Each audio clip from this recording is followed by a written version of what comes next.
ஹரி ஓம். அனைவருக்கும் நமஸ்காரம். தற்போது நாம் பார்த்து கொண்டிருக்கின்ற வகுப்பு தைத்திரிய உபநிஷதம். இப்போ இந்த தைத்திரிய உபநிஷத்துல கடந்த வகுப்புகள் மூலமாக நாம முதல் அத்தியாயத்துல 2வது மந்திரம் பார்த்துக்கிட்டு இருந்தோம். இப்போ இந்த தைத்திரிய உபநிஷத்துல மொத்தம் 3 அத்தியாயங்கள் இருக்கு அப்படின்னு நம்ம பார்த்தோம். அதுல ஒன்று சீக்ஷாவல்லி, 2வது பிரம்மானந்தவல்லி, 3வது பிருகுவல்லி அப்படின்னு 3 வல்லிகள், 3 அத்தியாயங்கள், 3 பகுதிகள் இருக்கிறது என்று பார்த்தோம். இப்ப இதை எப்படி ஒருங்கிணைக்கிறாரு இந்த உபனிஷத் ரிஷி அப்படின்னு பார்த்தா, முதல்ல சீக்ஷாவல்லி அப்படிங்கிறது வாழ்க்கை கல்வி. ஒரு மனிதன் எப்படி சந்தோஷமாக வாழ வேண்டும் என்ற வாழ்வியல் நெறிமுறைகளை இதில் நமக்கு நிறைய சுட்டி காட்டுகிறார். 2வது பிரம்மானந்தவல்லி அப்படியில மனிதன் எப்படி பிரம்மமாகலாம் அப்படிங்கிற மிகப்பெரிய ஒரு உயிரை விஷயத்தை பேசுறார். அதுல மனிதன் உடைய நிலைப்பாட்டுக்கு முக்கியத்துவம் கொடுக்கிறார் அந்த 2வது வள்ளியில. 3வது பிருகுவல்லியில குரு சிஷ்ய உறவுகள் மூலமாக அந்த பிரம்மத்தை எப்படி நாம் உணர முடியும் என்று இறைவனுக்கு முக்கியத்துவம் கொடுக்கிறார். அப்படிங்கிற 3 விஷயங்களை நம்ம பார்க்கிறோம். வாழ்க்கை கல்வி, மனிதன், கடவுள் அப்படிங்கிற அந்த 3 விஷயங்கள் தான் 3 அத்தியாயமா இங்க நமக்கு இந்த உபநிஷத்து பேசுது. இப்ப நம்ம முதல் அத்தியாயத்துல இப்ப சீக்ஷாவல்லி பார்த்துட்டு இருக்கோம், வாழ்க்கை கல்வி பார்த்துட்டு இருக்கோம். அப்ப நேற்றைய பார்த்த அந்த 2வது மந்திரம் என்ன சொல்லுது அப்படின்னு பாத்தீங்கன்னா, சீக்ஷாம் யாக்யாஸ்யாமஹா வர்ணஹா ஸ்வரஹா மாத்ரா பலம் சாம சந்தானஹ இத்யுக்தஹ சீக்ஷாத்யாயஹா அப்படின்னு இந்த 2வது மந்திரம் சொல்லுது இல்லையா? அதுல 6 விஷயங்கள் நம்ம பார்த்தோம். அது சான்ஸ்கிரிட்ல பார்க்கும்போது வர்ணஹா ஸ்வரஹா மாத்ரா பலம் சாம சந்தானஹா அப்படின்ட்டு 6 விஷயங்கள் பார்த்தோம் இல்லையா? அதை நம்ம விரிவாக இன்றைக்கு பார்க்க போறோம். இப்ப இதுல முதல்ல வர்ணஹா அப்படின்னா உச்சாரணம் அப்படிங்கறத நம்ம நல்லா புரிஞ்சுக்கணும். வர்ணகான்னா இங்க வர்ணம் அப்படிங்கிற வார்த்தையினுடைய பொருள் அந்த மந்திர உச்சாரணம். இப்ப உச்சாரணம் அப்படின்னு சொல்லலாம், உச்சாடனம் என்று சொல்லலாம். அது தமிழ்ல கொஞ்சம் அந்த வார்த்தைகள் போடும்போது லெட்டர்ஸ் கொஞ்சம் மாறும். அதனால நீங்க கன்ஃபியூஷன் ஆக வேண்டியதில்லை. உச்சாரணம், உச்சாடனம் 2மே ஒரே வார்த்தை தான். அதுக்கு சான்ஸ்கிரிட்ல வர்ணம், வர்ணகான்னு பேரு. அப்ப இந்த சமஸ்கிருத எழுத்துக்களுடைய உச்சரிப்பை நம்ம கற்றுக்கொள்வது நமக்கு சரியான உச்சரிப்புக்கு பயன்படும் என்ற அடிப்படையில் தான் இந்த வேத மந்திரங்களை நம்ம முதல்ல எழுத்துக்கள்ல ஆரம்பிச்சு அப்புறம் அதை வார்த்தைகளாக கோர்த்து அதை மந்திரங்களாக நம்ம உச்சரிக்கும் போது சரியாக இருக்கும் அப்படிங்கிற ஒரு பாடத்திட்டம் தான் குருகுல கல்வியில கற்றுக் கொடுக்கப்படுகிறது. அப்ப ஒவ்வொரு எழுத்துக்களும் அந்த அசைவில நம்முடைய வாயிலிருந்து வெளிப்படுகின்ற வார்த்தைகள் சரியான உச்சரிப்பை கொடுக்க வேண்டும், அதில் தெளிவாக இருக்க வேண்டும் என்ற ஒரு ஆழமான உண்மையை இந்த முதல் வர்ணகாங்கிற வார்த்தை நமக்கு சுட்டி காட்டுது. அப்ப நம்ம அந்த மாதிரி உச்சரிக்கும் போது அந்த எழுத்துக்களுக்கு உரித்தான ஒலி சரியாக உச்சரிக்கப்பட வேண்டும். ஏன்னா பொதுவா இப்போ நம்ம தமிழ்ல தான்னா ஒரே தா தான். அதை நம்ம பேசும்போது தானும் பேசுவோம், தானும் பேசுவோம். இடத்துக்கு தகுந்த மாதிரி நம்ம மாத்திக்குவோம். ஆனா எழுத்து வடிவத்துல நம்ம தமிழ் எழுத்துக்கள் பாத்தீங்கன்னா எல்லாம் ஒவ்வொரு லெட்டர் தானே இருக்கு. இப்ப கா, நா, சா அப்படிலாம் எடுத்துக்கிட்டா நம்ம ஒரே ஒரு எழுத்துக்களை தமிழ்ல உபயோகப்படுத்துறோம். அதனால நம்ம தமிழ் மொழி படித்தவர்களுக்கு இந்த சமஸ்கிருதமோ ஹிந்தியோ அல்லது தெலுங்கு, கன்னடம் போன்ற மற்ற மொழிகள் படிக்கும்போது கொஞ்சம் கஷ்டமா இருக்கும்.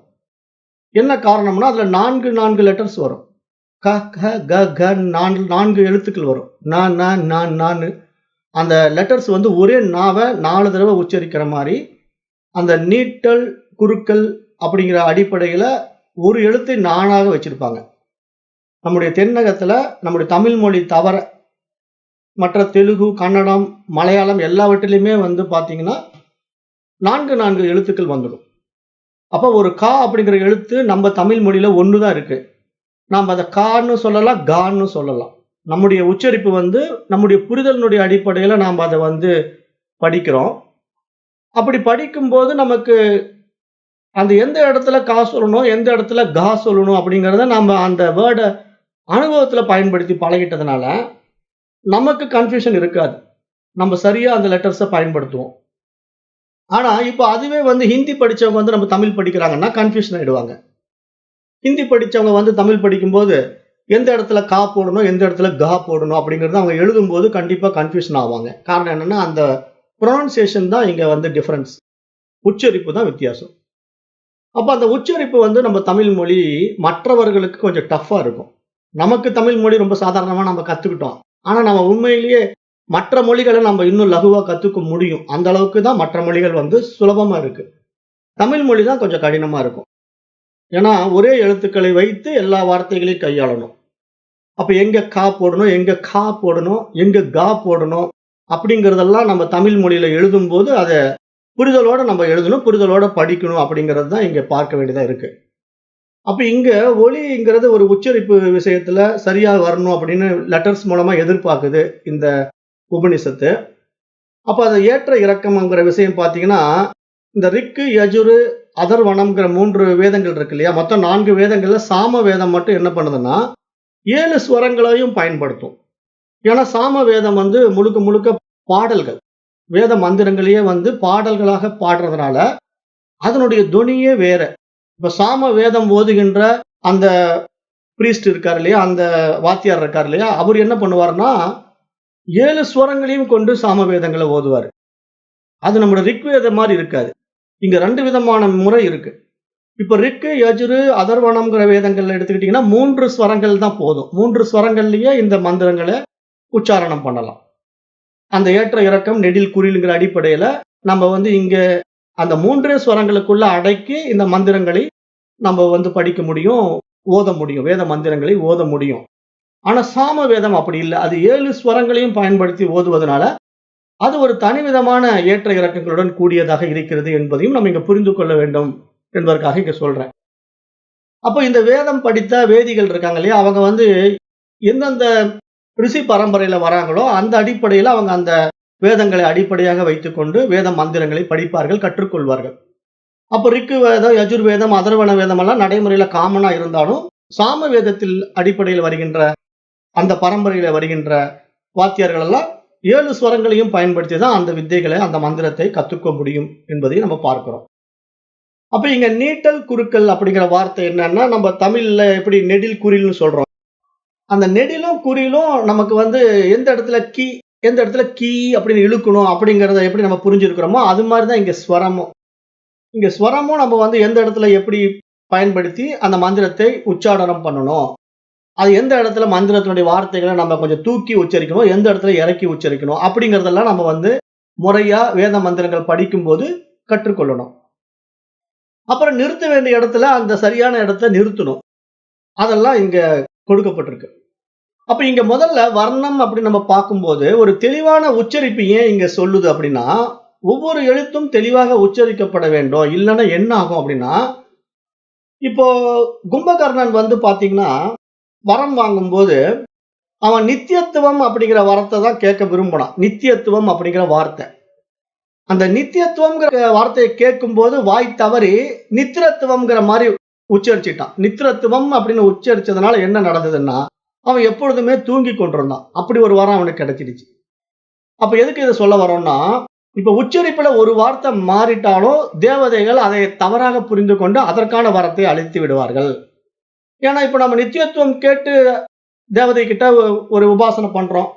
அப்ப அந்த தேவதையினுடைய அனுகிரகத்துல ததாஸ்து அப்படியே ஆகட்டும் அப்படின்னு அந்த தேவதை வந்து நமக்கு அருள் குடுக்குதுன்னு வச்சுக்கங்களேன். இப்ப நம்ம நித்தியத்துவம்னு வேண்டுவதற்கு பதிலா நித்திரத்துவம்னு வேண்டிட்டா என்ன ஆகும்? எப்பவுமே தூங்கிட்டு இருக்கிற மாரி வரம் கிடைச்சு ததாஸ்துன்னுடுச்சுன்னா முடிஞ்சுது. நம்ம எப்பயுமே தூங்கிட்டு இருக்க வேண்டியதுதான். அதத்தான் கும்பகர்ணன் பண்ணிட்டான்.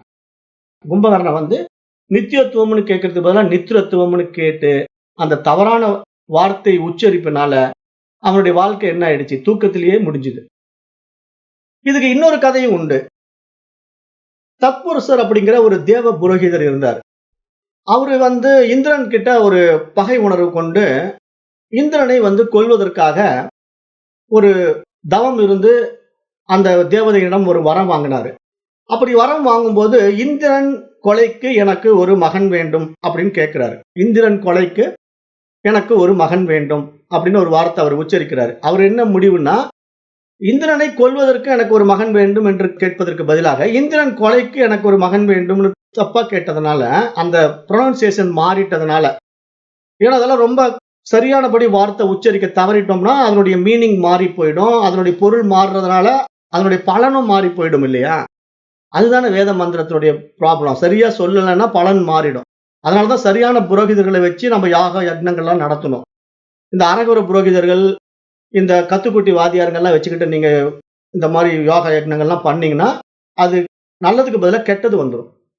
அப்ப இங்க இந்திரன் கொலைக்கு எனக்கு ஒரு மகன் வேண்டும் என்று அவர் கேட்டது, இந்திரனை கொல்வதற்காக எனக்கு ஒரு மகன் வேண்டும் என்று கேட்டார். ஆனா தேவதை என்ன புரிஞ்சுக்கிச்சுன்னா, ஓ! இந்திரன் கொலைக்கு அவனுக்கு ஒரு மகன் தேவைப்படும் போல இருக்கு இவனுக்கு அப்படின்னு சொல்லிட்டு ஒரு வரத்த குடுத்ததுனால, அந்த தவறான உச்சரிப்புக்கு காரணமாக இந்த தேவ புரோகிதருடைய அவருடைய மகன் வந்து பிறக்கும்போது இந்திரனால் கொல்லப்படுகிறான். அப்ப இந்திரனால் அவன் கொல்லப்பட்டு விட்டான். இந்திரன் கொலைக்கு எனக்கு ஒரு மகன் வேண்டும் அப்படின்னா, இந்திரன் அதை கொல்வதற்காக உனக்கு நான் ஒரு குழந்தையை கொடுக்கிறேங்கிற மாரி அந்த தேவதை வந்து அவருக்கு குழந்தையை கொடுத்து விட்டது என்று இதெல்லாம் நம்முடைய புராணத்துல கதைகள் இருக்கு. எதுக்கு இந்த கதையெல்லாம் இங்க சொல்றோம் அப்படின்னா, அந்த உச்சரிப்பு தெளிவாக இல்ல அப்படின்னா, வார்த்தை மாறி போச்சுன்னா, அர்த்தம் மாறி போச்சுன்னா, நாம் எதற்காக அந்த யாக யக்ஞங்கள், வேள்விகள் செய்றோமோ, அதனுடைய பலன் இல்லாம போயிடும். அதனுடைய பலன் வந்து நமக்கு நல்லதா வருதோ இல்லையோ, சில டைம் கெட்டதா கூட வந்துடலாம். அதனால நம்ம ஒரு யாக யக்ஞம், வேள்வி நடத்தணும் அப்படின்னா, சரியான புரோகிதர்களை வைத்து நடத்தணும். கூடுமான வரைக்கும் ஒரு 4, 5 புரோகிதர்களை வச்சுக்கிட்டு தான் பெரிய பெரிய வேள்விகள் எல்லாம் செய்யணும். ஏன்னா மிக முக்கியமான வேள்விகள் எல்லாம் வந்து ஒருத்தர் தனியா செய்யவே கூடாது. செஞ்சோம்னா, அவரு கொஞ்சம் ஞாபக மறதியா அவருக்கு சட்டுன்னு ஒரு வார்த்தை வரலன்னா, வேற ஏதோ ஒரு வார்த்தைய விட்டுட்டு கூட அந்த மந்திரத்த சொல்லிட்டு போயிட்டே இருப்பாரு. ஏன்னா இங்க சான்ஸ்கிரிட் தெரிஞ்சவங்க யாரும் இல்ல இல்லையா? நாமெல்லாம் தமிழ் படிச்சவங்க தான். அப்ப நாம தமிழ்ல உட்கார்ந்துகிட்டு திருதிருன்னு முழிச்சுக்கிட்டு அவர் சொல்றத கேட்டுக்கிட்டு உட்கார்ந்திருப்போம். அவரு ஏதோ மந்திரம் சொல்லிட்டு இருக்காரு நம்ம நினைச்சிட்டு இருப்போம். ஆனா அந்த மந்திரம் தப்பாக சொல்லப்பட்டா, அந்த மந்திரத்தினுடைய பலன் வந்து நமக்கு கஷ்டத்த குடுக்கும், சிக்கல குடுக்கும். அப்போ ஒரு 4, 5 புரோகிதரை வச்சு நம்ம கொஞ்சம் காசு கணக்கு பார்க்காம நல்ல விதமா செஞ்சோம் அப்படின்னா, ஒரு புரோகிதர் தவறு செய்தாலும், இன்னொரு புரோகிதர் சரியாக சொல்லும்போது, அதனுடைய பொருள் மாறாம அது சரியாக தேவதைக்கு போய் சேர்ந்ததுன்னா, அதனுடைய பலன் வந்து முழுமையாக இருக்கும். அப்ப நம்ம வந்து எந்த ஒரு நல்ல காரியம் செய்யறதா இருந்தாலும், இந்த மாரி புரோகிதர்களை வச்சு, வாத்தியார்களை வச்சு நம்ம ஒரு வேள்வி நடத்துவதாக இருந்தாலும், யாக யக்ஞங்கள் செய்வதாக இருந்தாலும், அதை கண்டிப்பாக ஒரு 2, 3 புரோகிதரை நம்ம அப்பாயிண்ட் பண்ணி, அவங்களுக்கு உண்டான பணத்த நம்ம கணக்கு பார்க்காம குடுத்து தான் இதெல்லாம் செய்யணும். அப்படி செஞ்சா தான் இது சிறப்பாக இருக்கும். ஒரு புரோகிதர் மட்டும் கிடைச்சா போதும், அவர கொஞ்சமா பீஸ குடுத்து அனுப்பிச்சு விட்டுறலாம். நமக்கு எப்படியோ காரியமானா போதும் அப்படின்னு கடமைக்கு செய்யக்கூடாது. ஏன்னா நெறைய பேர் இந்த வேள்விகள் எல்லாம் என்ன பண்றாங்கன்னா, கடமைக்கு செய்றாங்க. ஏதோ ஒரு பேருக்கு வச்சிடுவோம். 4 பேருக்கு நாமளும் பூஜை செஞ்சோம்ன்னு காட்டிக்குவோம். அப்படின்ட்டு ஒரு கணக்கு காட்டுறதுக்காக. ஏன்னா சொந்தக்காரன் கேட்பான். அப்ப ஏதோ ஒரு கணக்க காட்டுவோம் அப்படின்னு சொல்லி செய்யறது இதெல்லாம். அப்படி செய்யாம, ஆத்மார்த்தமா, உணர்வுபூர்வமா அத நம்ம செய்யும்போது, முழுமையான பலனை நாம் பெறுவோம். இல்லன்னா அதனால வரக்கூடிய பாதிப்புகளையும் நாமே அனுபவிப்போம் அப்படிங்கிற ஒரு அடிப்படை உண்மையும், இந்த வர்ணத்துல நம்ம புரிஞ்சுக்கணும் அப்படின்ட்டு இங்க மகான்கள் சொல்றாங்க. அப்ப இந்த காரணத்துக்காக தான் வேத மந்திரங்கள் பொதுவாக ஒரு புத்தகத்தில் இருந்து கூட உச்சரிக்கப்படக்கூடாது. ஏனென்றால் அது சரியான சூழ்நிலைகள சரியாக புரிந்து கொண்ட வேத பண்டிதர்களை வைத்துத்தான் உச்சரிக்கப்பட வேண்டும். அதுல நல்ல கைதேர்ந்த வல்லுனர்களை வைத்துக் கொண்டுதான் வேத மந்திரங்களை ஓத வேண்டும் என்ற ஒரு நியதி நம்ம இடத்திலே இருக்கிறது என்று நம்ம பார்க்க வேண்டும். ஆனா இன்னைக்கு வந்து கமர்சியல் ஆயிடுச்சு. இன்னைக்கு எல்லாமே கமர்சியல். ஆன்மீகமே ஒரு கமர்சியலா போயிடுச்சு. அதுதான் ரொம்ப வருத்தத்துக்குரிய விஷயம். ஏன்னா இன்றைக்கு வந்து அப்படி முறையா செய்றவங்க யாருமே இல்ல. ரொம்ப குறைவு. யாராவது ஒரு சிலர் தான் முறையா செய்றாங்க. பெரும்பாலானவங்க வந்து எப்படியோ கடமைக்கு செஞ்சுட்டு போயிடுவோம். அப்படியே இத வந்து கணக்கு காட்டிட்டு போயிடுவோம். அப்படிங்கிற முறையில தான் இன்னைக்கெல்லாம் செய்றாங்க. ஏன்னா யாருக்கும் அந்த பயம் இல்ல. தெய்வீகத்தின் மீது ஒரு நம்பிக்கை குறைஞ்சு போச்சு. உண்மையான அந்த ஆத்மார்த்தமான உணர்வு இல்ல. எப்படியோ ஒரு சடங்கு, ஒரு சம்பிரதாயம் அப்படி கொண்டு போயிட்டாங்க. அதனால நான்லாம் என்ன சொல்வேன்னா, நம்ம வந்து இந்த சடங்கு சம்பிரதாயத்த வந்து சரியா செஞ்சா செய்யணும். இல்ல செய்யாம இருக்கிறதே சிறப்பு. அதனால ஒண்ணும் நம்ம பாதிக்கப்பட மாட்டோம். செய்யாம இருந்தா ரொம்பவே சிறப்பு. சன்னியாசிகள் எல்லாம் என்ன எதற்காக பின்ன இதெல்லாம் விடுறாங்கன்னா, எதன் மீதும் பற்றற்ற நிலையில அவங்க அந்த பிரம்ம அனுபவத்திலேயே நிக்கிறதுனால, அவங்களுக்கு எந்த கஷ்டமும் இல்ல. அவங்க சுயத்துல நின்னுகிட்டு ஆனந்தமா இருப்பாங்க.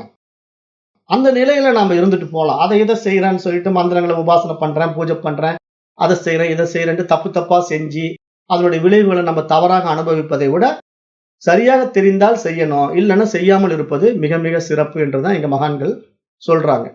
ஏன்னா நம்ம வந்து அந்த தேவதைகளை தவறாக கைட் பண்ணிட்டோம்னா அதுக்கு நமக்கு தவறான அனுகிரகத்தை கொடுத்துரும். அதுதான் அந்த உதாரணம் சொன்னேன். நித்திரத்துவமுக்கும் நித்தியத்துவக்கும் வித்தியாசம் தெரியல. இந்திரனை கொல்வதற்கும் இந்திரனுடைய கொலைக்கு ஒரு பையன் வேணுங்கிறதுக்கும் இந்திரனை கொல்வதற்கு ஒரு பையன் வேண்டுவதற்கும் அப்படிங்கிற அந்த உச்சரிப்பு புரியலன்னா தப்பா போயிடும் அப்படிங்கிறத இங்க முதல் இதுல சுட்டி காட்டுறாங்க மகான்கள். அடுத்தது ஸ்வரா. ஸ்வராங்கிறது ஒரு ஓசை. ஏன்னா இது வந்து இசையில இருக்கு இல்லையா? இசையில வந்து அந்த தொனி, அந்த உயர் தொனியில எப்படி உச்சரிக்கப்பட வேண்டும் அப்படிங்கிற அந்த எழுத்து வந்து நம்ம உச்சரிக்கிற தொனியை வந்து நம்ம பிரிச்சு வச்சிருக்கோம். அதாவது உதாத்தா, அனுதாத்தான்லாம் சொன்னேன் இல்லையா? போன தடவையே சொன்னேன். அந்த உதாத்தா, அனுதாத்தான்னா அந்த எழுத்தை எந்த இடத்துல குறுக்கணும், எந்த இடத்துல நீட்டணும் அப்படிங்கிற அந்த ப்ரொனன்சியேஷன் இருக்கு இல்லையா? உச்சரிப்பு முறை. அது ஸ்வரங்கள்ல எந்த இடத்துல அதை எப்படி ஏத்தணும், எப்படி இறக்கணுங்கிறத நம்ம படிக்கும்போது நமக்கு அதுல மேல கோடு போட்டு காட்டுவாங்க. அந்த மேல ஒரு கோடு போட்டிருந்தா அது ஓரளவுக்கு குறுக்கணும், கீழே இறக்கி சொல்லணும். 2 கோடு போட்டா இன்னும் கொஞ்சம் ஆழமாக இறக்கணும் அப்படிங்கிறதெல்லாம் அடையாளப்படுத்துவதற்காக அந்த எழுத்துக்கள்ல அந்த எழுத்துக்கள் மேல ஒரு கோடு போட்டு நமக்கு அதை சுட்டி காட்டுவாங்க. அது நம்ம வேத பாடம் படிக்கும்போது நம்ம அதை சரியா புரிஞ்சுக்கிட்டு அந்த மரபுகளையே கடைபிடிக்கணும். அந்த வேத மந்திரத்தை, அடிப்படை கொள்கையை நம்ம சரியாக குறிப்புகளோடு அதை புரிந்து கொண்டு அந்த ஸ்வரங்களை நாம் பயன்படுத்த வேண்டும் என்று நாம் பார்க்கிறோம். அப்ப ஸ்வரம்ங்கிறது நம்ம உச்சரிப்புல ஏற்ற இறக்கம்னு புரிஞ்சுக்குங்க. அதுல சாம வேதத்துல 7 விதமான ஸ்வரங்கள்ல நம்ம வந்து ஏற்ற இறக்கம் செய்வோம். மற்ற வேதங்கள்ல 3 விதமான ஸ்வரங்கள்ல நம்ம வந்து ஏற்ற இறக்கத்தோட செய்வோம்.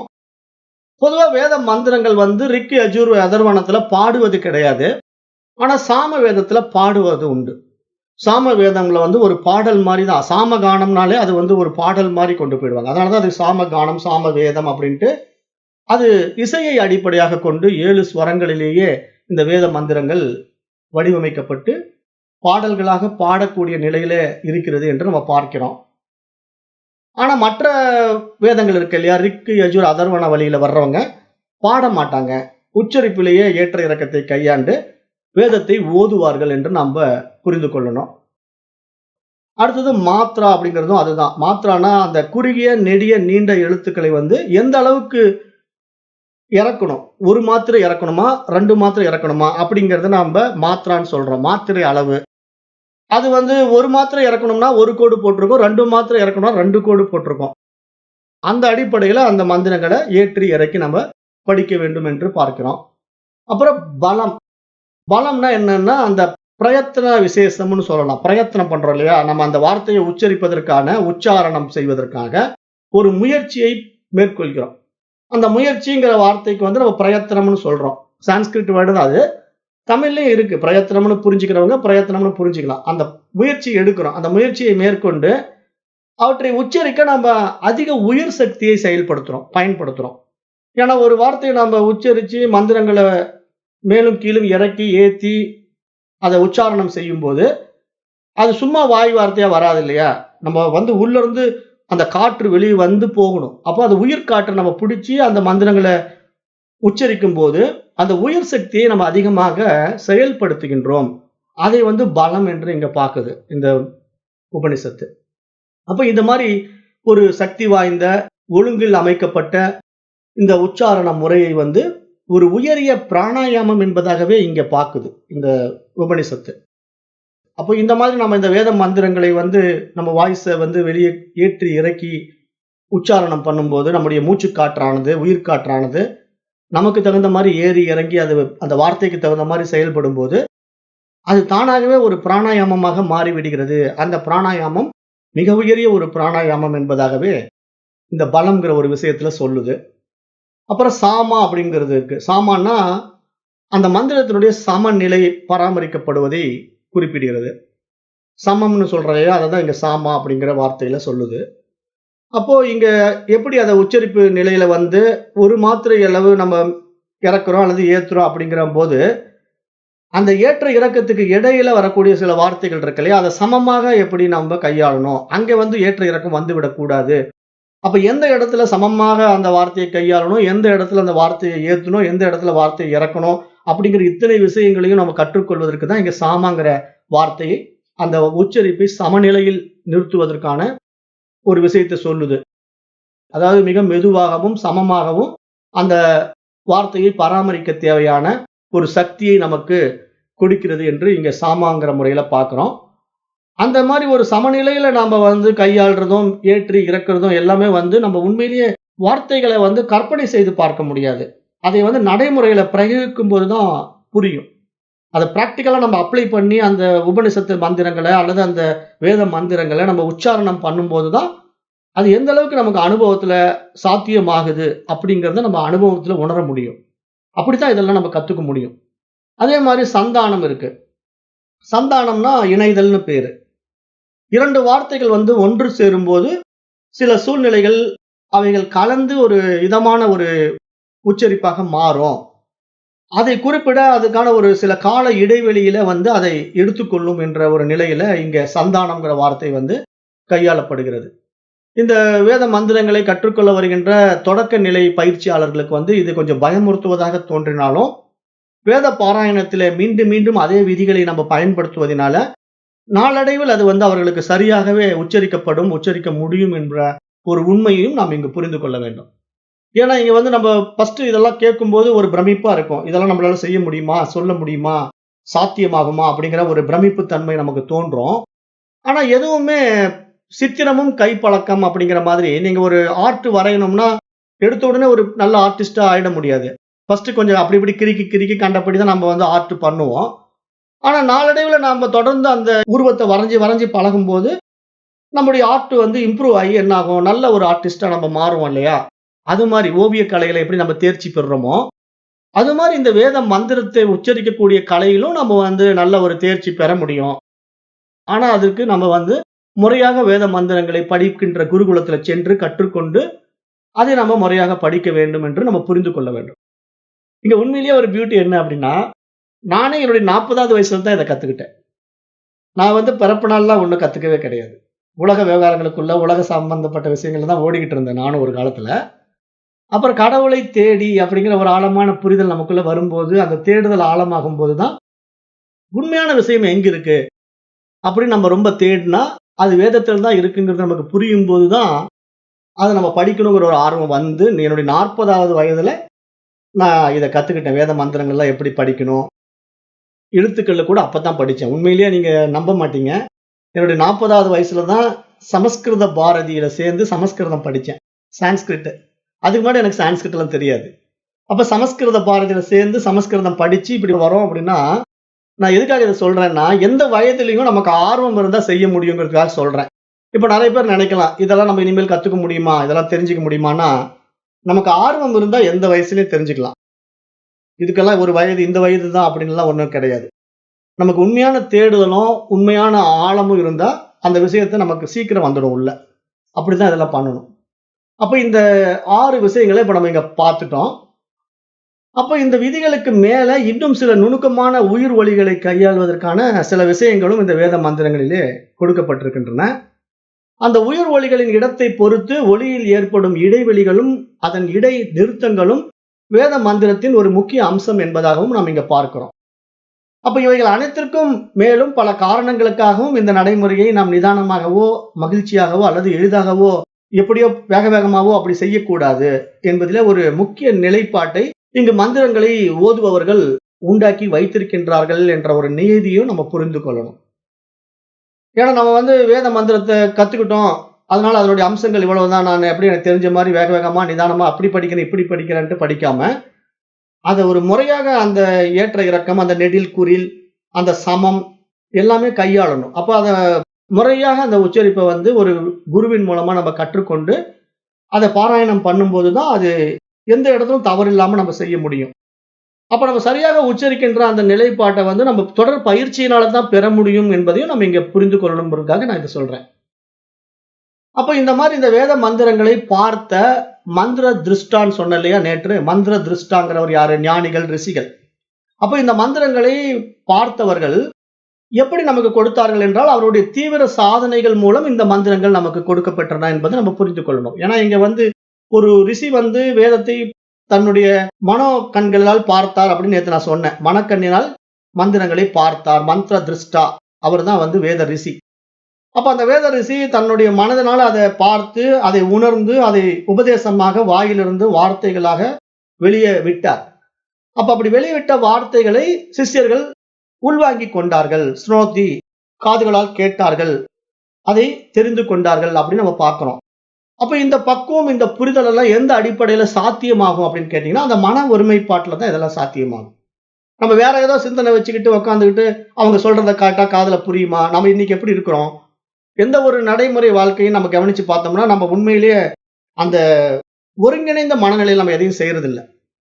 இப்போ கிளாஸ் பாட்டு கிளாஸ் நடந்துகிட்டு இருக்கோம். நம்ம வேற ஏதோ யோசனையில இருப்போம். அல்லது வேற ஏதாவது வேலை செஞ்சுட்டு இருப்போம். வேலை செஞ்சுக்கிட்டே இதை கேட்டுட்டு இருப்போம். ஏன்னா இதெல்லாம் நடக்கிறதுனால தான் நான் போன தடவையே வகுப்புல கண்டிஷன் போட்டேன். இந்த மாதிரி பண்ணாதீங்க. நீங்க படிக்க வந்தீங்கன்னா அந்த படிப்புல மட்டும் ஆர்வம் காட்டுங்க. மற்றதெல்லாம் ஒதுக்கிட்டு வாங்க. அப்படி வர முடியலன்னா வராதீங்கன்னா கூட நான் சொன்னது காரணம் என்னன்னா, அந்த ஒருமித்த மனநிலையில நீங்க இந்த விஷயங்களை உள்வாங்கல அப்படின்னா, அது உங்களுக்கு உள்ள போய் வேலை செய்யாது. அப்ப வேத ரிஷிகள் வந்து பரம்பரை பரம்பரையா இந்த வேத மந்திரங்களை நமக்கு குடுத்திருக்கிறாங்கன்னா, ஒரு சாதாரண விஷயம் கிடையாது. ஏன்னா ஒரு ரிஷி வந்து அந்த மந்திரத்தை உச்சாரணம் செய்றாருன்னா, அதை இன்னொரு ரிஷி காதுகளால் வாங்குறாருன்னா, அது எவ்வளவு மெமரி பவர் இருக்கணும், அதை இன்னொருத்தருக்கு சொல்லிக் கொடுக்கறதுக்கு எவ்வளவு ஒருமித்த மனநிலையில இருந்தா அதை அவர் உள்வாங்க முடியுங்கிறதெல்லாம் நீங்க கொஞ்சம் சிந்தனை பண்ணி பாருங்க. இதெல்லாம் சிந்தனை பண்ணி பார்க்கணும். ஏன்னா ஒரு ரிஷி வாயிலிருந்து ஒரு வார்த்தையை உதிர்க்கிறார். அந்த வார்த்தையை இன்னொரு ரிஷி வாங்குறார். அவர் வாங்கி அவருடைய சிஷ்யருக்கு குடுக்கிறாருன்னா, அவர் வார்த்தைய சொல்லும்போதே இவர் உள்ள வாங்கிக்கணும். அவ்வளவு பவர்ஃபுல்லா இருந்தாங்க அப்படிங்கிறத நம்ம புரிஞ்சுக்கணும். நாம வந்து அந்த மாரி இப்ப பவர்ஃபுல்லா இருக்கிறோமான்னா இல்ல. நம்ம வந்து சாதாரணமா படிக்கும்போது கூட கான்சன்ட்ரேஷன் பண்ணி படிக்கிறது இல்ல. அந்த விஷயம் வந்து திருப்பி கூட நம்ம பார்த்துக்கலாம். தப்பு இருந்தா திருத்திக்கலாம். ஏன்னா நம்ம இடத்துல புத்தகம் இருக்கு. ஆனா அந்த காலத்துல புத்தகம் எல்லாம் கிடையாது. வெறும் வாய் வார்த்தை தானே. இந்த வேத மந்திரங்கள் வந்து வெறும் ஒலி வடிவமா தான் இருந்தது. அப்ப அந்த ஒலிய அவர்கள் உச்சரிக்கும்போது, இன்னொரு ரிஷி அதை உள்வாங்குறாருன்னா, எவ்வளவு நுணுக்கமான மனநிலையில அவர் இருந்திருப்பாரு. அந்த ஒருமித்த மனநிலையில இருந்திருப்பாருங்கிற ஒரு ஆழமான உண்மையை நாம் இங்க புரிந்து கொள்ளணுங்கிறதுக்காக சொல்றேன். ஏன்னா இதெல்லாம் வந்து மனதினுடைய பலம். மனம் வந்து எந்த இடத்துல பலமாக இருக்கணும் அப்படிங்கிறதெல்லாம் நம்ம புரிஞ்சுக்கணும். அதுக்காக இங்க சொல்றேன். அந்த நிலை தான் இங்க நடந்தது. அப்படித்தான் இந்த ரிஷிகள் நமக்கு வந்து பரம்பரை பரம்பரையாக, பாரம்பரியமாக, வாழையடி வாழையாக இன்று வரைக்கும் நம்முடைய நடைமுறையில இந்த வேத மந்திரங்களை வைத்துக் கொண்டுள்ளார்கள் என்பதை நம்ம பார்க்க முடிகிறது. இப்ப இடையில வந்து நாம இந்த ஓலைச்சுவடி கிடைச்ச உடனே எழுத்தாணியில வேத மந்திரங்களை நம்ம எழுத ஆரம்பிச்சிட்டதுனால, இப்ப இன்றைக்கு நிறைய பேர் வந்து மனப்பாடமே பண்றதில்ல. புக்ஸ் எடுத்துட்டு வந்துடுறாங்க. இன்னைக்கு பாத்தீங்கன்னா, மேக்ஸிமம் வந்து புரோகிதர்கள் எல்லாம், வாத்தியாருங்க எல்லாம் என்ன பண்றாங்கன்னா, மெமரியே கிடையாது. எல்லாம் புக்ஸோட வந்துருவாங்க. வேத மந்திரங்கள் வந்து சொல்ல வேண்டிய அந்த வேதச்சாலையில, அந்த வேள்வி சாலையில என்ன பண்ணுவாங்கன்னா, புக்க வச்சுக்கிட்டு படிப்பாங்க. அப்ப புக்க வச்சுக்கிட்டு படிக்கிற அளவுக்கு தான் இன்னைக்கு மக்கள் மனோபாவம் இருக்கு. என்ன காரணம்னா, அவ்வளவு மைண்ட் லெவல்ல மோசமாயிட்டாங்க. மன ரீதியா வந்து ஒரு பக்குவமானவர்களா இல்ல. அதத்தான் நம்ம இங்க வந்து தவறுன்னு சொல்றோம். ஏன்னா ஒரு பாதைய நம்ம தேர்ந்தெடுத்து பயணம் பண்ணும்போது, நம்ம அதுல முழுமை பெறணும். அப்படி இருந்தா அத செய்யணும். இல்லன்னா அத செய்யக்கூடாது. தப்பு தப்பா செய்றதுனால தான் தவறுகள் வருது அப்படிங்கிறத நம்ம புரிஞ்சுக்கணும் அப்படிங்கிறது சொல்றோம். அந்த மாதிரி நம்ம இந்த வேத மந்திரங்களை வந்து முறையாக உச்சரித்து, அந்த உபதேசங்களை நாம் சரியாக கையாண்டு, அதை நம்ம வந்து ஒரு வேள்வியில, ஒரு யக்ஞத்துல நம்ம கடைபிடிக்கும்போது, அந்த ரிஷிகளுடைய ஆசீர்வாதங்களும் நமக்கு முழுமையாக கிடைக்கின்றது என்று நம்ம பார்க்கணும்.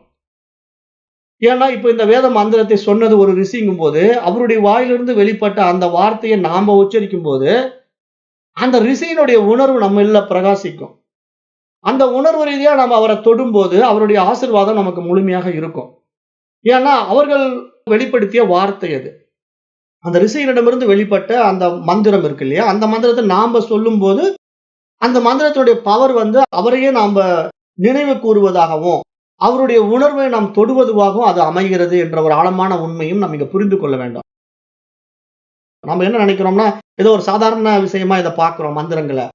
அப்படி கிடையாது. இப்ப திருக்குறள் எழுதின திருவள்ளுவர் வந்து, அவர் திருக்குறள என்ன மனநிலையில எழுதினாரோ, அந்த திருக்குறள் நாம இங்க படிக்கும்போது, அந்த திருவள்ளுவர நம்ம தொடுறோம். அந்த திருவள்ளுவருடைய உணர்வ நம்ம டச் பண்றோம். ஏன்னா, அந்த வார்த்தை அவருடைய வாயிலிருந்து வெளிப்பட்ட வார்த்தை. அந்த வார்த்தைய நாம இங்க படிச்சு, அத நம்ம உணர்வுபூர்வமா படிச்சோம் அப்படின்னா, அதனுடைய பொருள் நமக்கு நிச்சயமாக புரியும். ஆனா, நம்ம உணர்வுபூர்வமா படிக்காம என்ன பண்றோம்னா, மேலோட்டமா படிச்சுட்டு, அதுக்கு கீழ விளக்க உரை யார் எழுதியிருக்கிறாருன்னு பார்த்து, அந்த விளக்க உரைய மட்டும் நம்ம கவனம் செலுத்தி, அத பொருள் புரிந்து கொள்கிறோம். ஆனா, அந்த பொருள் வந்து சரியா இருக்குமா? தவறா இருக்குமான்னு நமக்கு தெரியாது. அது அவர் சொன்னது சரியா இருக்குங்கிற அடிப்படையில ஒரு வரதராசனார் எழுதியிருக்காரு. அவர் பெரிய ஒரு பேராசிரியர். அதனால அவர் சரியா எழுதியிருப்பாருங்கிற கண்ணோட்டத்துல நம்ம வந்து அந்த திருக்குறளுடைய உரைநடைய, விளக்க உரைய நம்ம எடுத்துக்கிறோம். ஆனா, அந்த வரதராசனார் சொன்ன அந்த விளக்க உரை தான் சரியா இருக்கான்னா, இல்லையே. அடுத்து வந்த வேறொரு வாதியார் வேற மாரி சொல்றாரு இல்லையா? அப்ப நம்ம ஏன் முரண்படுறாங்க இவங்களுக்குள்ள அப்படின்னு பார்த்தா, யாருமே அந்த உணர்வுபூர்வமா அந்த திருவள்ளுவர புடிக்கல. சும்மா ஒரு ஏட்டுச் சுரைக்காய் கல்வியினுடைய அடிப்படையில அதனுடைய வார்த்தைக்கு விளக்கம் தேட பார்க்குறாங்க. அப்ப அந்த வார்த்தையினுடைய விளக்க உரை எப்படி இருக்கும்னா, அவரவர்களுடைய மனோபாவத்துக்கு ஏற்ற, புத்தி சக்திக்கு ஏற்ற புரிதலாகத்தான் அது வெளிப்பட்டிருக்கும் அப்படிங்கிறதையும் நம்ம பார்க்கிறோம்.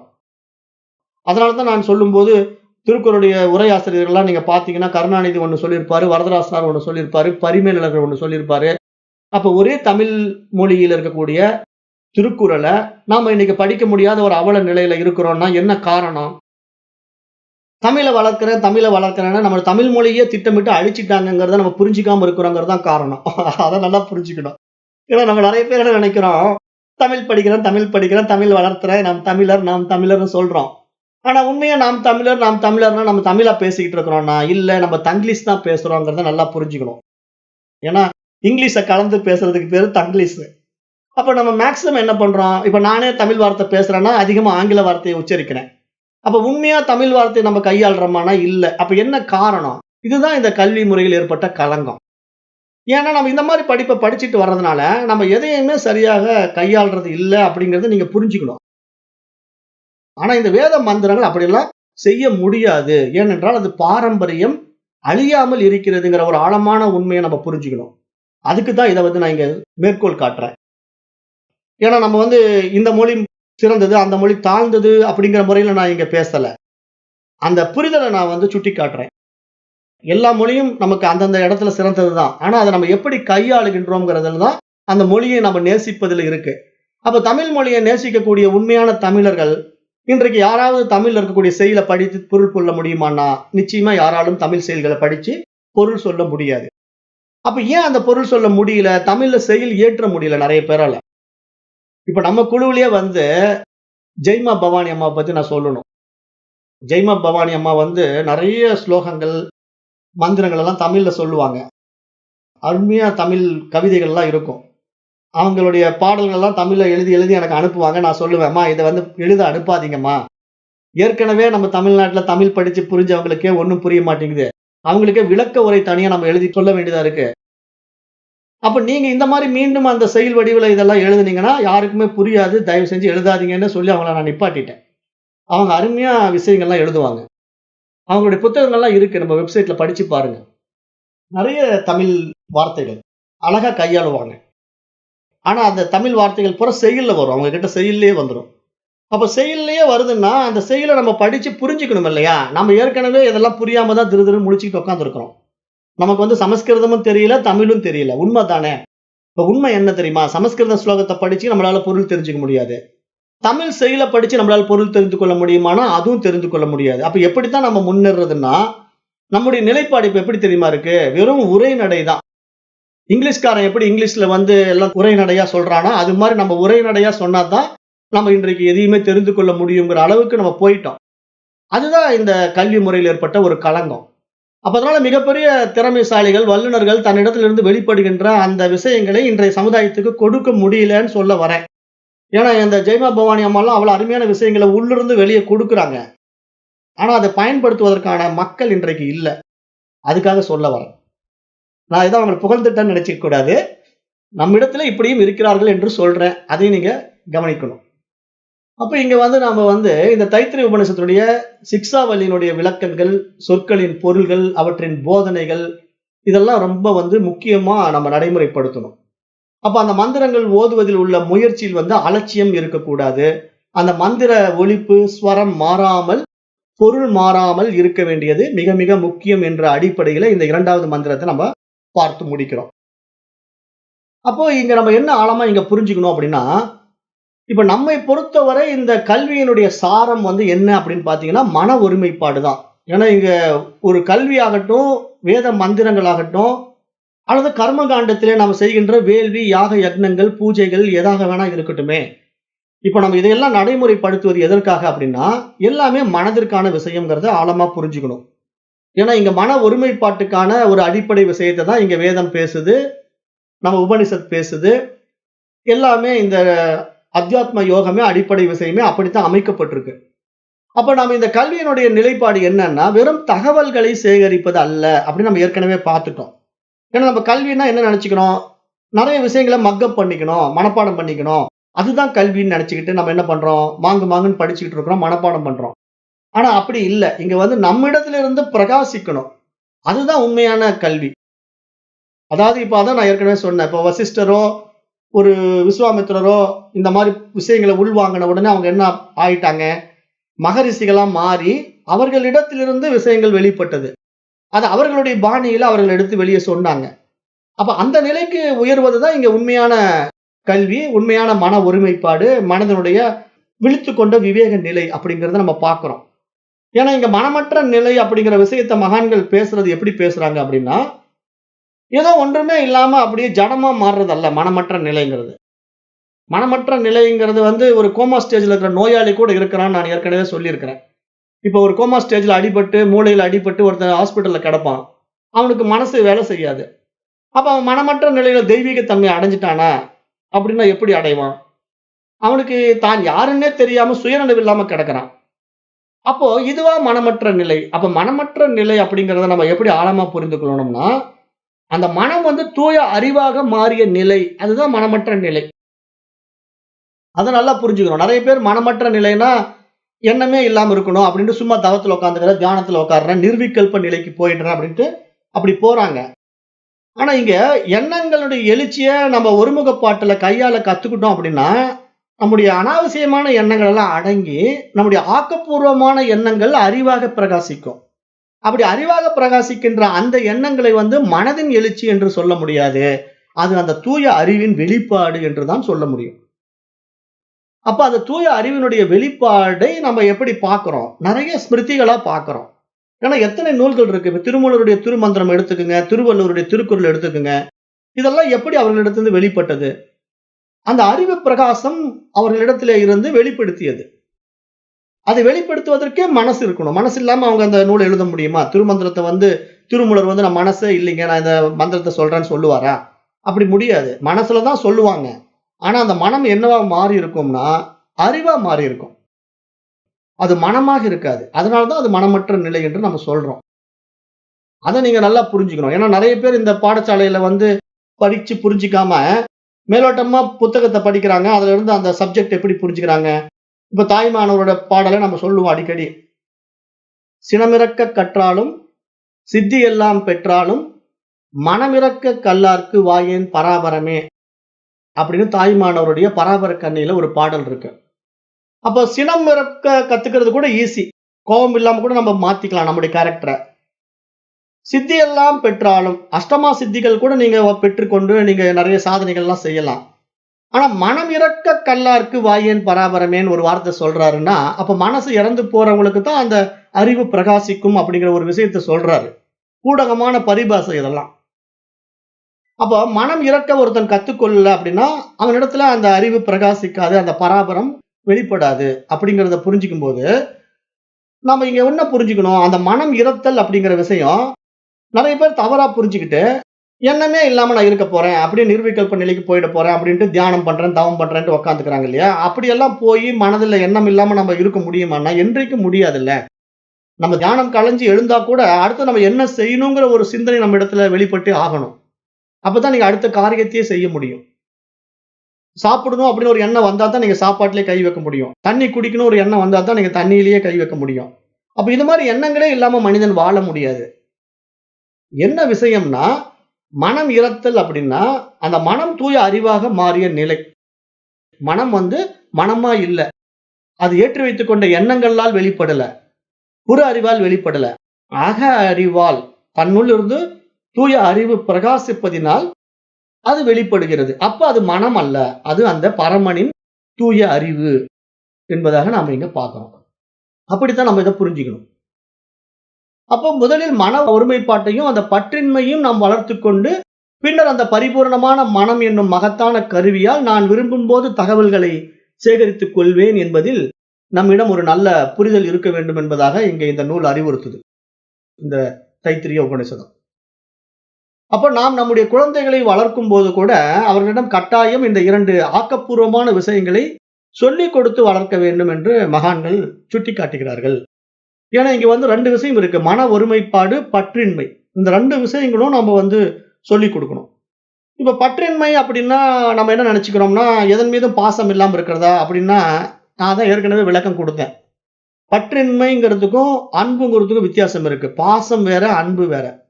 பாசம் என்பது பந்தத்தின் அடிப்படையில் வர்றது. அன்பு என்பது கருணையினுடைய அடிப்படையில் வர்றது.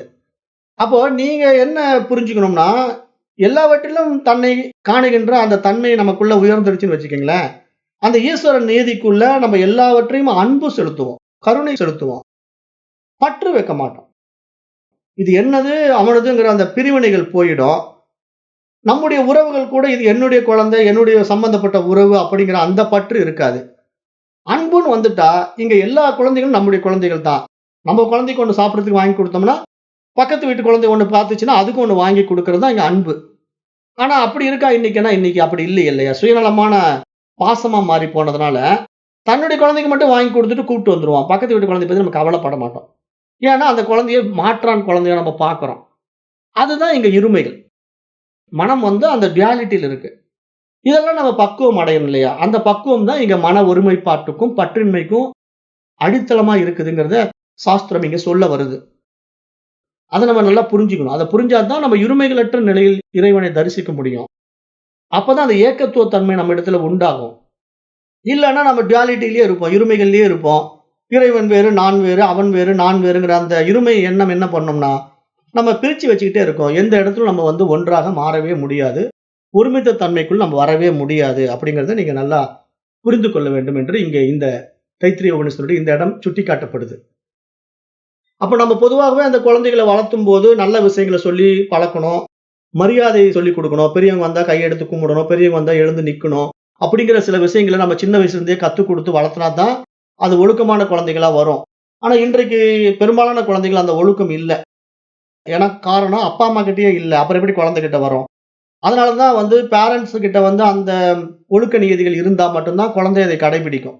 குழந்தைகள பழகும்போது கூட நம்ம கூப்பிடும்போது வாங்க, போங்கன்னு குழந்தைகளுக்கு சொல்லிக் குடுத்தோம்னா, அது மத்தவங்கள பார்த்து வாங்க, போங்கன்னு சொல்லும். நம்ம வா, போன்னு சொல்லிக் குடுத்தோம்னா, அது மத்தவங்கள பார்த்து வா, போன்னு தான் சொல்லும். ஏன்னா நம்ம என்ன சொல்றோமோ, அது அப்படியே ரிஃப்ளெக்ட் ஆகுறது தானே குழந்தைங்களுடைய மென்டாலிட்டி. அப்ப குழந்தைங்களுக்கு நம்ம நல்ல விஷயங்கள சொல்லிக் குடுக்காம, நாமளே நம்முடைய பிஹேவியர மோசமா வச்சுக்கிட்டு, நம்ம குழந்தைங்க கிட்ட நல்ல பிஹேவியர எதிர்பார்த்தா எப்படி நடக்கும்? நடக்காது. அப்ப பெரும்பாலான குடும்பங்கள்ல குழந்தை சரியில்லன்னா, அதுக்கு யார் காரணம்? அப்பா, அம்மா தான் காரணம். அத நம்ம புரிஞ்சுக்காம நாம வாழ்றோங்கிறதையும் நம்ம இங்க புரிந்து கொள்ளணும். ஏன்னா இதெல்லாம் வாழ்க்கை கல்வியினுடைய அடிப்படையில நம்ம இத படிச்சுக்கிட்டு இருக்கிறோம். அதனால தான் நான் மீண்டும் மீண்டும் ஒரு பழமொழி சொல்லுவேன். தாயைப் போல பிள்ளை, நூலைப் போல சேலை அப்படின்னு ஒரு பழமொழி இருக்கு. ஏன் தாயை சொல்றாங்க, தகப்பன சொல்லாமன்னு கேட்டீங்கன்னா, அந்த காலத்துல தாய் தான் குழந்தைய வளர்த்துவா. தகப்பன் வீட்ல இருக்கவே மாட்டான். அவன் காலையில வேலைக்கு போனா சாயந்தரம் வருவான். அவனுக்கு குழந்தையோட நெருங்கி உறவாடுவதற்கான வாய்ப்புகள் ரொம்ப குறைவு. அவன் வந்தான்னா ஒரு 10 நிமிஷம் குழந்தைய கொஞ்சிட்டு அப்புறம் அவனுடைய வேலை விஷயத்துல இருப்பான். ஆனா தாய் அப்படி இல்ல. குழந்தையோடவே 24 மணி நேரம் இருக்கிறா. அப்ப தாயினுடைய குணங்கள் நல்ல குணமா இருந்தா, குழந்தை நல்ல குணமா வரும். தாயினுடைய குணங்கள் கெட்ட குணமா இருந்தா, குழந்தையும் கெட்ட குணமா தான் வளரும்ங்கிறதுல சந்தேகம் இல்லைங்கிறத தான் பெரியவங்க தாயைப் போல பிள்ளை, நூலைப் போல சேலைன்னு ஒரு பழமொழியில சொல்லி வச்சாங்க. அப்ப எதுக்கு இதெல்லாம் நாம இங்க சொல்றோம்னா, அந்த வளர்ப்பு நம்ம ஆரம்பத்திலேயே சரியா குடுக்கலன்னா, பின்னாடி எதிர்பார்க்க முடியாது. ஏன்னா 5ல் வளையாதது 50ல் வளையுமாங்கிற பழமொழியும் இருக்கு. அப்ப நீங்க 5 வயசுல ஒரு குழந்தைய சரியா வளர்த்தி, சரியா கொண்டு வரல அப்படின்னா, அந்த குழந்தை வயசாகி 50 வயசான பிறகு நீங்க ஏதாவது சொன்னா கேட்குமா? எப்படி கேட்கும்? அப்ப அதனுடைய கேரக்டர், பிஹேவியர்லாம் மோசமா தான் இருக்கும். அதுக்கு ஒரு காலத்திலயும் மாத்திக்க முடியாது. மாறவும் மாறாது. அதனுடைய இயல்ப வளைக்க முடியாது. அது பிஞ்சா இருக்கும்போதே வளைக்கணும். மரமும் அப்படித்தானே. மரம் சின்ன ஒரு செடியா வளரும்போது நீங்க விருப்பப்பட்ட மாரி வளர்ச்சி அத நீங்க கொண்டு வரலாம். அதுவே அது மரம் ஆயிடுச்சுன்னா, தடிமனான தண்ட நீங்க வளைக்க முடியாது. தண்டு வளையக்கூடிய தன்மையில நீங்க ஒரு எஸ் பண்டா கூட மரத்த கொண்டு வரலாம். ஒரு செடிய ஒரு மரச்செடி ஃபர்ஸ்ட் இளம் கன்றா இருக்கும்போது, அத நீங்க எஸ் மாரி வளர்த்தணும்னு ஆசைப்பட்டீங்கன்னா, ஒரு எஸ் மாரி ஒரு இரும்பு கம்பிய செஞ்சு அதுல அப்படியே கட்டி வச்சுட்டீங்கன்னா, அது அப்படியே வளர்ந்து வளர்ந்து பெருசான உடனே எஸ் மாரியே நிக்கும் அந்த மரம். எஸ்ங்கிற ஒரு எழுத்து மாரியே நிக்கும். அப்ப எப்படி அது சாத்தியமானதுன்னா, அது வளைக்கக்கூடிய தன்மை அந்த பருவத்தில் இருந்தது. அதுவே முத்தி போன பருவத்துல போய் அத வளைக்க முடியும்னா, உடைஞ்சு தான் போகும். அப்ப எப்படி அதுக்கு இந்த விஷயம் சூட் ஆகுதோ, அது மாரி தான் மனிதனுடைய மனசும். நான் இங்க பேச வர்றது வந்து மனச சம்பந்தப்படுத்தி ஓமானம் சொல்றேன். அப்ப மனித மனம் என்பது சிறிய வயதிலேயே வளைக்கப்பட வேண்டும். அத நீங்க சிறிய வயதுல வளைக்காம விட்டுட்டீங்கன்னா, வயதான பிறகு அதை வளைப்பது என்பது கடினம். காரணம் என்ன? அந்த மனசு கடினம் ஆயிடுச்சு. கடினத்தன்மையை அடைந்து விட்டது. கண்டதை கற்றுக்கொண்டு விட்டது. தவறான விஷயங்களில் சிக்கிக் கொண்டது. அது மீண்டும் திரும்பாது. இயல்புக்கு திரும்பாது. அப்ப அத வந்து நம்ம இப்ப போய் மாத்தப் போறேன் அப்படிங்கிறதெல்லாம் சாத்தியம் இல்ல. ஒரு சிலரால சாத்தியம் இருக்கும். அது எப்படி நடக்கும்னா, அவங்க தானே தன்னை உணர்ந்து மாறணுங்கிற அந்த ஆழமான தேடுதல் இருந்தா மாத்திக்கலாம். அது எத்தன பேருக்கு சாத்தியம்னா, அது 1000ல் ஒருவன் தான். அப்ப இங்க மன ஒருமைப்பாட்டின் மூலமாக நம்ம எதையும் சாதிக்க முடியும். மலைகளை கூட அணுவாக நாம் உடைத்தெறிய முடியும். மன ஒருமைப்பாடே எல்லா அறிவின் அடிப்படை சாரம் என்பதாக இந்த சாஸ்திரம் நமக்கு சுட்டிக்காட்டுது. அப்ப ஒருவனுக்கு மனம் குவியாமல் எதையும் அவனால் சரியாக செய்ய முடியாது என்ற விஷயத்தையும் நாம் இங்க பார்க்க வேண்டியதா இருக்கு. ஏன் இத வந்து நான் சொல்றேன்னா, இப்ப சிக்ஷா கல்வியினுடைய வாழ்க்கை கல்வி மனதை சார்ந்து இருக்கிறது அப்படிங்கிற ஒரு ஆழமான உண்மையை நாம் இங்க புரிந்து கொள்ள வேண்டும் என்பதற்காக மனதை பற்றி இப்ப இந்த இடத்துல நான் பேசுறேன். நீங்க நினைக்கலாம் 2வது ஸ்லோகத்துல இதெல்லாம் இருக்கா அப்படின்னு நீங்க கேட்கலாம். 2வது ஸ்லோகத்துல அந்த உச்சாடனம், அந்த சமம், அந்த பலம் அத பத்தி தான் பேசுனது. ஆனாலும் இதெல்லாம் நம்ம சரியா நடைமுறைப்படுத்தணும் அப்படின்னா, நம்முடைய மனசு சரியா இல்லன்னா, நீங்க அந்த ஒருங்கிணைந்த மனப்பான்மைக்குள்ள வராம இந்த சாஸ்திரத்த நீங்க புரிந்து கொள்ளவே முடியாது. அப்ப அதற்கு மனம் தான் மிக முக்கிய பங்கு வகிக்கிறது என்ற அந்த மனம் குவிகின்ற தன்மை, அந்த ஒருமுகப்பாடு, அந்த ஆக்கப்பூர்வமான எண்ணங்கள் நமக்கிட்ட எப்படி வெளிப்படுகிறது என்பதை நாம் ஆராய வேண்டும் என்பதற்காக அதை இங்கு சுட்டிக்காட்டப்படுகிறது. அப்ப மன ஒருமுகைப்பாடு தன்னை நோக்கி திரும்பும்போது, நம்முள் உள்ள எல்லாமே நமது பணியாளர்களாக மாறிவிடும் என்பதாகவும் பார்க்கிறோம். ஏனென்றால் மனச வந்து நீங்க ஒருநிலைப்பாடு பண்ணி உங்களுக்குள்ள அத சாதிக்க கத்துக்கிட்டீங்க அப்படின்னா, நீங்க மனம் போன போக்குல போக வேண்டியதில்ல. மனம் உங்க கட்டுப்பாட்டுக்குள்ள வந்துரும். காரணம் என்னன்னா, உண்மையிலே நீங்க யாரு? நீங்க மனம் கிடையாது. நீங்க அந்த தூய அறிவு. தூய அறிவாகிய ஆத்மா. அப்போ தன்னை தான் உணர்ந்த தன்மயமான ஒருத்தன், தன்னுடைய உடலையும், மனதையும் கொண்டு இந்த சமுதாயத்தை நாம் எப்படி அணுக வேண்டும்? இந்த சமுதாயத்திற்கு நாம் என்ன செய்ய வேண்டும் என்ற ஒரு சரியான தீர்மானத்தை அவனால் மட்டுமே எடுக்க முடியும் என்ற ஒரு ஆழமான உண்மையையும் நாம் இங்கு புரிந்து கொள்ள வேண்டும் என்பதற்காகவே இங்கு இந்த மனதை பற்றி பேச வேண்டியதாக இருக்கிறது. அடுத்தது அணுவாகம் 3. இப்ப இந்த அணுவாகம் 3 வந்து கொஞ்சம் பெரிய மந்திரம். அதனால நம்ம என்ன பண்றோம்? இந்த மந்திரத்தை 8 பகுதியா பிரிக்கிறோம். அணுவாகத்துல 3ல் 1, 3ல் 2, 3ல் 3 அப்படின்ட்டு 3ல் 8 வரைக்கும் இந்த பெரிய மந்திரத்தை நம்ம பிரிச்சு தனித்தனியா பொருள் பார்க்க போறோம். அப்ப இங்க 3ஆம் அணுவாகம் 8 மந்திரங்களை உள்ளடக்கியதாக நம்ம பார்க்க போறோம். அப்ப இங்க தியானம் அப்படிங்கிற விஷயத்தை இந்த 3வது அணுவாகத்துல பேச போகுது. இதற்கு வந்து சம்ஹிதா அப்படின்னு பேரு. சான்ஸ்கிரிட்ல வந்து சம்ஹிதான்னு பேரு. தியானம் அப்படிங்கிற ஒரு விஷயம். இந்த 3வது அணுவாகத்துல முதல் மந்திரம் வந்து சிஷ்யனுடைய பிரார்த்தனையில தொடங்குது. இந்த உபாசனையானது சிஷ்யனால் உபாசிக்கப்படுவதனால, குருவால் உபதேசிக்கப்படுவதனால வருகின்ற அந்த மந்திரத்தினுடைய புகழ், அதனுடைய ஆற்றல், அதனுடைய தேஜஸ் எங்கும் நிறையட்டும் என்பதாக ஒரு சிஷ்யனுடைய பிரார்த்தனையாக இந்த 3வது மந்திரத்திலே முதல் மந்திரம் நம்ம பார்க்க போறோம். அப்போ வேதாந்தம் படிக்க வந்த ஒரு மாணவன் இங்கு தனக்கு வந்து இந்த மந்திரத்தின் மூலமாக பல உயரிய விஷயங்களை அடைய வேண்டும் என்று ஆர்வம் காட்டுவான். ஏன்னா அவன் வந்து தன்னை தான் அறிய வேண்டும் என்ற ஒரு ஆழமான தேடுதலினால்தான் கல்வியை வந்து நாடுகின்றான். ஏன்னா இந்த கல்வியினுடைய நாட்டம் என்ன அப்படின்னா, பரமனை அறிவது. பரமன் என்பது தன்னுடைய நிலைப்பாடு என்று உணர்வது. அதற்கு படிப்படியாக நம்ம பயணம் செய்வது. அப்ப அந்த அடிப்படையில இங்க சுவாத்தியாயம் அப்படின்னா வேதத்தை படித்தல் என்று அர்த்தம். சுவாத்தியாயம்னா வேதத்தை சரியாக நம்ம படிக்க வேண்டும். பிரவச்சனம் அப்படின்னா அந்த கற்றதை மற்றவருக்கு சொல்லிக் கொடுத்தல் என்று பெயர். இதெல்லாம் சமஸ்கிருதவாதம். பிரவச்சனம்னு சொல்லுவோம். பிரவச்சனம்னா கதா காலட்சேபம் அல்லது ஒரு அரங்கில் ஒரு ஆசிரியர் பேசுவது, ஒரு சத்சங்கம், ஒரு உரையாடல் அப்படின்னு பேரு. சமஸ்கிருத வார்த்தையில பிரவச்சனம்னு ஒரு வார்த்தை இருக்கு. அதுக்கு எளிமையான தமிழ் புரிதல் என்னன்னா, கற்றதை சொல்லிக் கொடுத்தல் என்று நம்ம புரிந்து கொள்ளணும்.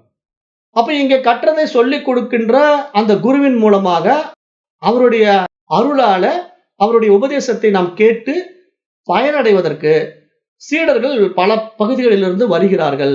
அவ்வாறு வந்தவர்கள் இந்த வேதங்களை படிக்கிறார்கள் என்றுதான் நம்ம இந்த தைத்திரிய உபநிஷத்துல பார்க்கிறோம். அப்ப அப்படி கற்றுக்கொண்ட சீடர்கள் தான் கற்றதை பிறருக்கும் கற்றுக் கொடுக்க வேண்டும் அப்படிங்கிற ஒரு நியதியும் இங்க இருக்கு.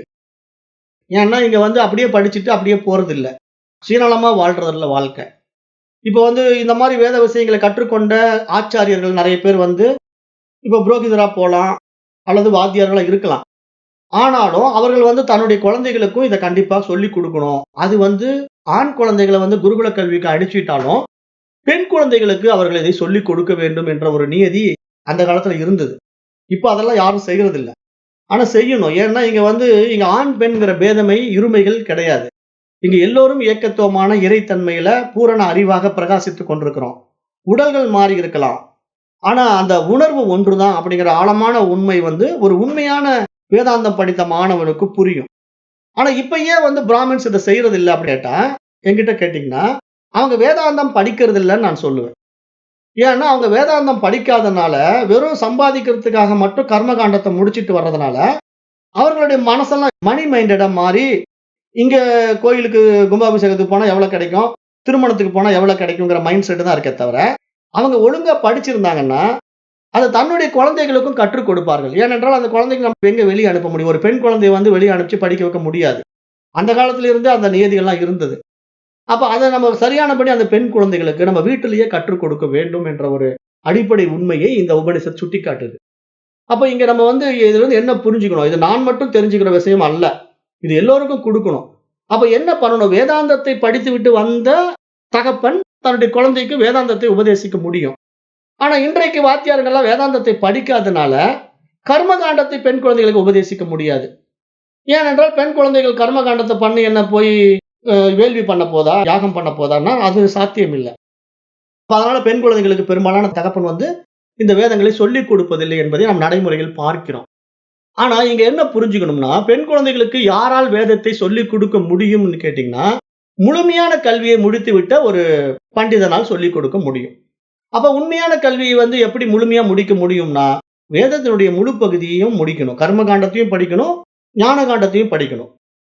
பூர்வ மீமாம்சம், உத்தர மீமாம்சம் இந்த 2யும் படிச்சா தான் அது வைதீக தர்மம்னு பேரு. ஆனா நம்ம வைதீக தர்மத்துல கர்மகாண்டத்தை மட்டும் தான் ஃபோக்கஸ் பண்றோம். Because money minded.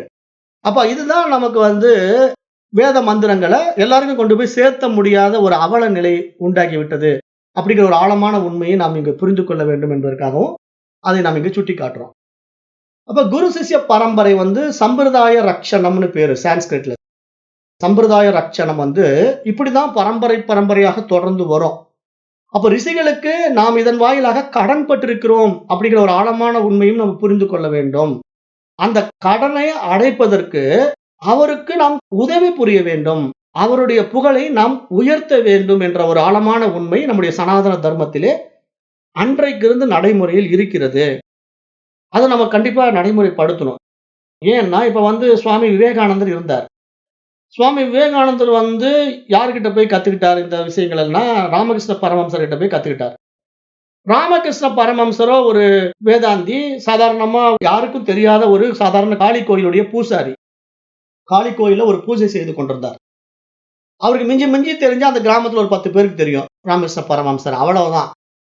ஆனா இன்னைக்கு உலகம் பூரா ராமகிருஷ்ண பரமஹம்சர் தெரியுதுன்னா என்ன காரணம் தெரியுமா? சுவாமி விவேகானந்தர் தான் காரணம். அப்ப சுவாமி விவேகானந்தர் என்ன பண்ணார்னா, அந்த குருவனுடைய பெருமைய, அந்த வேதத்தினுடைய மகத்துவத்தை உதவி புரிந்தார். கடனை திருப்பி கட்டினார் அப்படிங்கிறத புரிஞ்சுக்கணும் நீங்க. அப்ப கடனை திருப்பி கட்டுறது தான் இங்க ஒரு சிஷ்யனுக்கு சரியான முறை. ஏன்னா ஒவ்வொரு ரிஷிக்கும் நம்ம கடன் போட்டிருக்கிறோம்.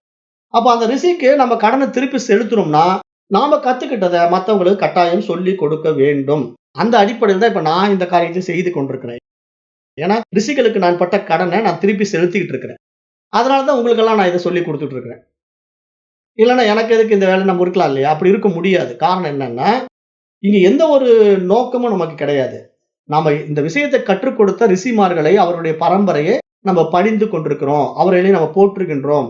அவர்களுக்கு மரியாதை செலுத்துகின்றோம்ங்கிற அடிப்படையில தான் இந்த சம்பிரதாயமே இருக்கிறது என்பதை நாம் இங்கு புரிந்து கொள்ள வேண்டும். அப்ப சம்ஹிதா என்ற பெயருடைய உபாசனையை 5 விதமான விஷயங்களுடன் இந்த உபநிஷத்து இங்கு தெளிவாக விளக்குகின்றது. அந்த 5 விஷயங்கள் என்ன அப்படின்னா, இந்த உலக சம்பந்தப்பட்ட 4 வேதங்களை குறித்து தியானித்தல், ஒளி சம்பந்தமான தேவதைகளை பற்றியதான உபாசனை, அறிவு சம்பந்தமான தேவதைகளை பற்றியதான உபாசனை, இனப்பெருக்கம் சம்பந்தமான தேவதைகளை பற்றியதான உபாசனை, உடல் சம்பந்தமான தேவதைகளை பற்றிய உபாசனை என்று 5 விதமான உபாசனைகள் இங்கு சுட்டிக்காட்டப் போகிறது.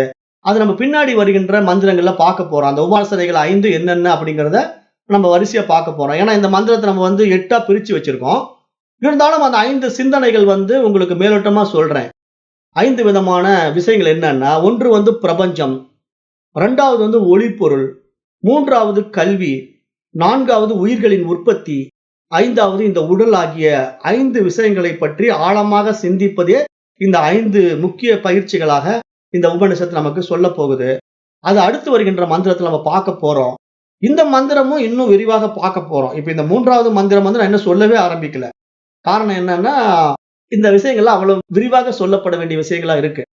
உடனே சொல்லி புரிய வைக்கக்கூடிய விஷயங்கள் அல்ல. அதனால இப்ப 3வது மந்திரத்தை நம்ம நாளைக்கு படித்து, அந்த 3வது மந்திரத்தினுடைய முதல் மந்திரம் என்ன பொருள் சொல்லுது, 2வது மந்திரம் என்ன பொருள் சொல்லுதுங்கிறத ஒவ்வொன்னா நம்ம பார்க்க போறோம். அப்ப இன்றைக்கு உண்மையிலேயே பார்த்தீங்கன்னா, நான் இந்த 2வது மந்திரத்தோட இந்த வகுப்பை நிறைவு செய்கின்றேன். நன்றி. ஓம் தத்சத்.